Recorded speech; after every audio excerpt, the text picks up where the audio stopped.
May aga sa inyong tanan. Mga kaupon. Gaya ng sinabi ni General, ako man, katulad ninyo, I am so glad to be here with you this morning. Salamat gid sa pag-receive nyo sa pagbisita ko. Proud Ilongga man ako to be here with you. Kahit hindi ako Negrense, pero Ilongga man, kaya mga Ontiveros halin sa Capiz, Aklan, doon naman po sa Panay Island. And bagamat, of course, bilang senador, civilian ako, civilian government employee din, katulad nyo, pero kayo sa Armed and Uniformed Services, pero proud family member man ako ng mga miyembro ng Armed Forces of the Philippines. Ang late husband ko po, kaga ang brother-in-law ko, parehong nag-serve sa Old Philippine Constabulary bago po sila naging miyembro ng Philippine National Police. And yung beloved youngest brother ko, bunso po namin, si David Ontiveros, proud na nag-serve man sa Armed Forces of the Philippines, sa Philippine Navy Marines. And speaking of which, daming na salamat kay Galing Alejano, ang kaupon ko diri sa buong Negros Island for enabling me to be able to visit you, General, Sir, and all of you mga kaupon. I really appreciate yung briefing kanina as delivered ni Major Sabio. Makita yung proud history ng inyong brigade, yung mga challenges na hinaharap nyo down through the decades until now, every day, at yung vision ninyo, yung mga ways forward ninyo para sa hindi lang sa Negros, the old Negros Occidental, pero yung buong Negros Island.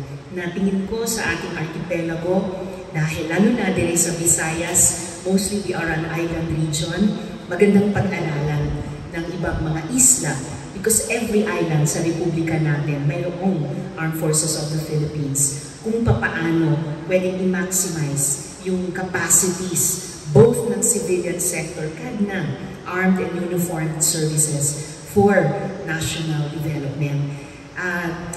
For me, a very good learning experience itong pagbisita sa inyo, mapag-usapan halimbawa.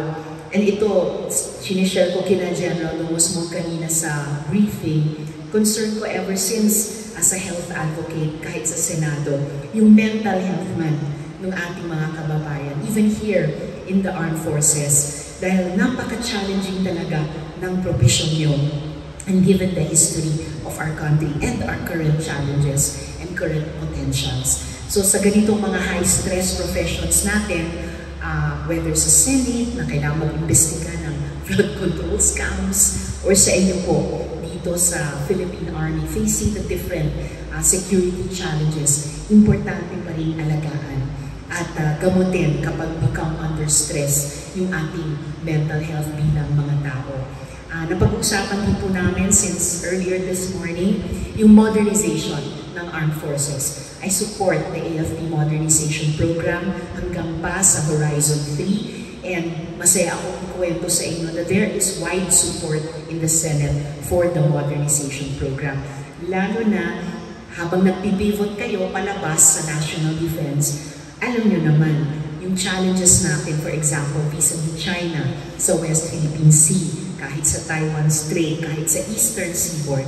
And we need to have that or achieve that yung pangarap natin na self-reliant defense posture bilang deterrent sa sino mang malaking bansa dyan na patuloy tayong i-bully and as a backup dun sa front seat na political and diplomatic efforts natin na ma-capture yung ganansya ng dumadami yung mga bansa na kumakampi sa atin dahil sa tagumpay natin on the UNCLOS sa Hague Tribunal.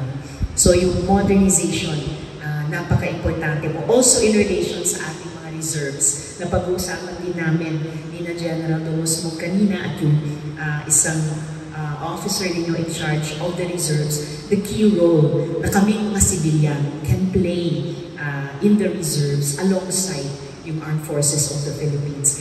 And of course, last but not the least, sa ilang mga napag-uusapan namin kanina pa, yung infrastructure requirements ng Philippine Army dito sa Negros o ng Armed forces in general. Aside from yung nakadetalye na dun sa AFP Modernization Program, yung specific na kakailanganin ng bawat kampo. Down to the, it's not exactly infra, pero yung mga essentials that we have to provide, kunyari yung tamang mess. No? So like timing na timing, nasa budget hearings, subong ang Senado, and for one, together with Rep. Chideng in the House naman, babantayan ko po na hindi mawala yung tamang level ng line item budget sa MES. Hindi lang subong na year 2025 but moving forward. So, I could talk all morning but you have a lot of important work to do also. So, hayaan nyo na lang po ako palihog to once again express damugid nga salamat sa inyong tanan for receiving me so friendly, so warmly this morning. And asahan ko, moving forward, I will remain one of your friends and allies towards an ever more professional, an ever more human rights oriented, an ever more development oriented na armed forces. So sa bawat isa, halong, and hope to see you again someday.